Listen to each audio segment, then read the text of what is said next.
مفتی صاحب السلام علیکم ورحمۃ اللہ تعالیٰ وبرکاتہ۔ میرا ایک سوال ہے، اگر ہم اپنے اسٹیٹس پہ گانے وغیرہ لگائیں تو اس کو دو تین لوگ اگر سن لیں تو اس کا گناہ ہمیں ملے گا یا سننے والوں کو ملے گا؟ اس کا جواب ضرور عنایت فرما، میں آپ کے جواب کا انتظار کروں گا۔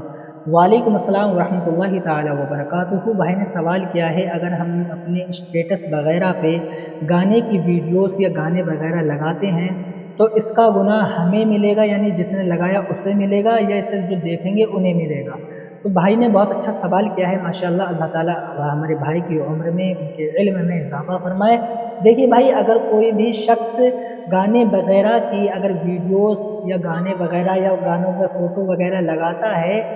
اور اسٹیٹس پہ شیئر کرتا ہے، اب اس کو 10 یا 20 لوگوں نے اگر اس اسٹیٹس کو دیکھا، اس کو پورا واچ کیا یا تھوڑا آدھا دیکھا یا آدھے سے تھوڑا سا کم دیکھا، تو یاد رکھ لیں جتنا اس نے اس گانے کو سنا، جتنا اس نے دیکھا، تو اس کا گناہ جو ہوگا وہ آپ کے سر باندھ دیا جائے گا۔ کیونکہ اسلام میں گانا سننا اور گانا گانا اور گانے کو گنگنانا، یہ تینوں صورتیں جو ہے ناجائز و حرام ہے، گناہ گار ہے سخت، یہ یاد رکھ لیں۔ اور جو لوگ گانے سنتے ہیں، گانے کو گاتے ہیں، کل میدان محشر میں ان کے کانوں میں شیشہ پگھلا کے ڈالا جائے گا، یہ ہے میدان محشر کا عذاب، ٹھیک ہے؟ اور قبر میں اس کی وہ عذابات ہیں، اس کے وہ عذابات ہیں، اگر میں آپ کو بتاؤں تو ویڈیو بہت لمبی ہو جائے گی۔ پر یاد رکھ لیں، جو گانے وغیرہ سنتے ہیں، بہت سے ایسے گانے ہیں مارکیٹ میں آئے ہوئے، بہت سے سوشل میڈیا پہ ایسے گانے آ گئے ہیں جو لوگ گاتے ہیں اور اسے سنتے ہیں، انہیں پتہ ہی نہیں ہے کہ ہمارا ایمان ہمارے پاس ہے یا پھر چلا گیا، کیونکہ ایسے ایسے گانے کے الفاظ ہیں جو کفری الفاظ ہیں، اگر ہم انہیں گنگناتے ہیں بے علمی کے طور پہ، انسان گاتا ہے، سنتا ہے، علم نہیں ہے، اب اس سے اگر علم ہوگا تو ظاہر سی بات ہے وہ گانے نہیں سنے گا۔ تو یاد رکھ لیں نوجوانوں، اگر بے علم ہیں آپ تو علم سیکھ لیں، اور اگر گانے سنتے ہیں تو اس سے دور ہو جائیں، کیونکہ گانے کچھ ایسے ہیں جو کفری الفاظ ہیں، حالانکہ گانے کوئی سے بھی ہوں، جس میں کفری الفاظ ہوں یا نہ ہوں، گانا ہے تو وہ حرام ہے، یاد رکھ لیں۔ اب بہت سے ایسے گانے ہیں جس کے اندر کفری الفاظ ہیں، اگر ہم سنتے ہیں یا اسے خود گاتے ہیں تو انسان ایمان سے ہاتھ دھو بیٹھتا ہے، یاد رکھ لیں۔ تو میرے عزیزوں، یہاں یہ خیال رکھیں کہ اگر آپ نے اپنے اسٹیٹس پہ، اپنے فوٹوز پہ ویڈیوز لگائی، اسٹیٹس پہ کوئی بھی گانے کی ویڈیو اگر وغیرہ لگائی،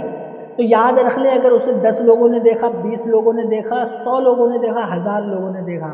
تو یاد رکھ لیں کہ آپ کو اس کا گناہ ملے گا، سننے والوں کو نہیں ملے گا، کیونکہ آپ نے اسٹیٹس لگایا ہے، ٹھیک ہے؟ اب وہ دیکھنے آ رہا ہے کہ میرے دوست نے یا میرے بھائی نے اسٹیٹس لگایا، دیکھ لوں۔ اب وہ آپ نے اسٹیٹس لگایا، وہ دیکھنے کے لیے آ رہا ہے، اس کی کیا غلطی ہے؟ وہ تو دیکھنے کے لیے آ رہا ہے، نہ آپ لگاتے نہ وہ دیکھنے آتا، ٹھیک ہے؟ تو اب اس کا گناہ جو ہے، جتنے بھی لوگ ہوں گے، 10 100 1000 جتنے بھی، تو وہ اس سب کا گناہ آپ کے سر باندھ دیا جائے گا، یاد رکھ لیں۔ اور یہاں پہ یہ بھی خیال رکھیں کہ جب انسان گانا سنتا ہے نا، اور گانے سنتے سنتے انتقال کر گیا، گانے سنتے سنتے انتقال کر گیا، تو میرے بھائی وہ دنیا میں سب سے زیادہ بدترین انسان ہے۔ میرے عزیزوں، اپنے حسن اخلاق کو اچھا کرو، بہتر کرو، کیونکہ آج کل ہماری عوام اتنی زیادہ ان چیزوں میں مبتلا ہے، اگر انہیں سمجھا رہے ہیں تو وہ علماؤں کی بات ماننے سے انکار کر دے رہے ہیں، وہ یہ کہہ رہے ہیں کہ علماؤں کو تو کام ہی یہی ہے۔ تو میرے بھائیوں، یاد رکھنا، علماؤں کا کام ہے آپ لوگوں کی رہنمائی کرنا، اگر یہ علماء نہیں رہیں گے تو آپ لوگ گمراہ ہو جائیں گے۔ یہ علماؤں کی برکتیں ہیں، ان کی شہادتیں ہیں کہ وہ آپ ان کے ذریعے سے بچے ہوئے ہیں، نہ تو آپ کے ایمان تو نہ جانے کب کے خراب ہو گئے ہوتے۔ میرے عزیزوں، اب بھی حق کو اور باطل کو سمجھ جاؤ، وقت ہے۔ آپ کو ہم لوگ بتاتے ہیں تو یہ ہمارا کام نہیں ہے کہ ہم یوٹیوب پر ویڈیو بنا رہے ہیں یا سوشل میڈیا پہ ویڈیو اپلوڈ کر رہے ہیں تو ہم 4 پیسے کمانے کے لیے نہیں، ہمارا اصل مقصد جو ہے بس لوگوں کی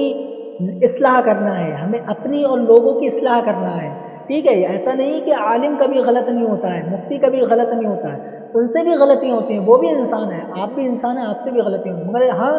وہ انسان کیسا ہے جو غلطی کرے، اس کی اصلاح ہو جائے، پھر بھی اسی کام میں مبتلا ہے۔ تو بھائی یاد رکھ لیں کہ اللہ کے رسول صلی اللہ علیہ وسلم جب دنیا میں تشریف لائے تو ہمارے لیے دعا کی، اور دنیا سے جب جانے کا وقت آیا تو اللہ کے رسول نے ہمارے لیے دعا کی۔ ہم اتنی گنہگار امت ہیں، اتنی گنہگار امت ہیں، اتنی گنہگار امت ہیں،